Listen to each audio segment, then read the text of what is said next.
Hello everyone, welcome to Pikeville History Moments, where we talk about the history and heritage of Pikeville, Kentucky and the surrounding area.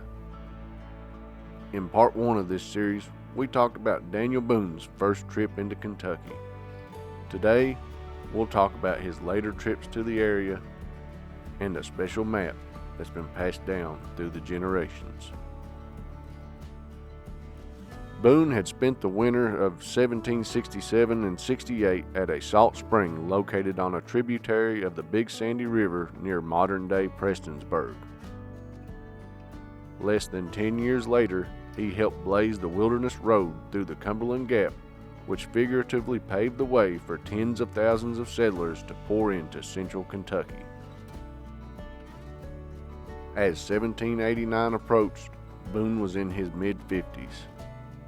The central part of the state was developing, but the eastern Kentucky hills were still largely wilderness. Some historians believe these wilder areas were more to Boone's liking. Sometime in the intervening decades, it seems that Boone met a man named William Robert Leslie. In 1789 or 90, it's reported that Boone led Leslie to a site on Johns Creek near Sycamore, named for a 15-foot wide sycamore tree that stood at the site. The tree had a large hollow at the bottom that had often been used by hunters for shelter. For a time, Leslie used it for the same purpose. The property Boone apparently recommended to Leslie was located close to the Leviza Fork. It was also off the beaten path for any native hunting parties that might pass through the area. When Boone departed, it's been said that they exchanged gifts, with Leslie receiving a powder horn bearing the initials D.B. Leslie soon began bringing in his family. The other two settlements on the Big Sandy were abandoned soon after, but the Leslie stayed on. This makes the Leslie settlement the first permanent settlement located in the Big Sandy River Valley and in Pike County. Leslie died in 1802. His grave is marked by a stone located on a small plot of level ground on the hill above the site where his cabin stood. His grandson, Farmer Leslie, was the first non-native child born in Pike County, coming along just a year after the elder Leslie's passing. Various reports, including from Boone's son, Nathan, and from family histories passed down through the years, indicate that Boone visited and hunted the area for perhaps as much as a decade. It's believed he brought his family with him on these trips, and it's said that his wife, Rebecca, was better with a rifle than he was. In the winter of 1796, Nathan reported that he and his father made a return visit to the salt spring where Daniel had wintered during his first trip into Kentucky. It had been nearly 30 years, and the spring was being operated as a commercial venture by James and William Young. It makes you wonder if this trip was made for nostalgia's sake, and perhaps with the knowledge that he would not be returning. Salt from the spring was sold under the name Middle Creek Salt Works for decades to come. Boone probably had many reasons for these visits, chief among them financial. His land speculation in the bluegrass had not gone well, and it's important to note that these hunting trips were very lucrative.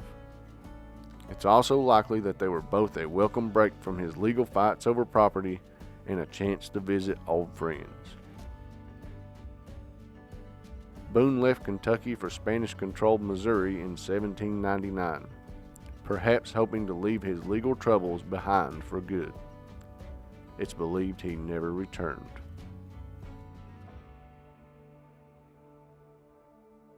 We told you at the beginning of the story about a map that had been handed down through generations. The Reverend Marion Burris was born on Johns Creek in 1828. At around 5 years of age, he was taken in and raised by his uncle, Farmer Leslie. Burris grew up hearing stories about Boone and the settlers living in the area. At some point, probably prior to 1853, it was said that Burris produced a map of this section of Johns Creek and nearby areas by etching it into a tan deer hide. The original map is lost, but a copy was produced on paper at some point in time. The paper version has been passed down through the years and has been published on several occasions. While a large majority of notes on the map are unrelated to Boone, several of the notes do include references to him. One such note indicates the location of Boone's hunting camp for a period of about 5 years from 1792 through 1796.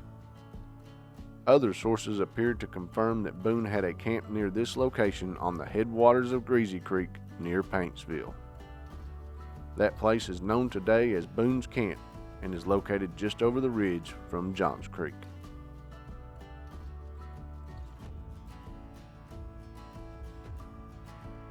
There are other references to Boone on the map, but an important one notes the site of Boone's last departure from the area.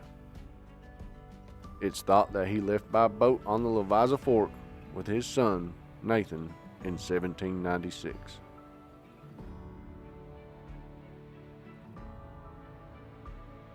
Thank you for watching Pikeville History Moments. Please hit like and subscribe, and if you're going to be in the area, take a trip to the Breaks Interstate Park or stop by downtown Pikeville and visit the Big Sandy Heritage Center Museum.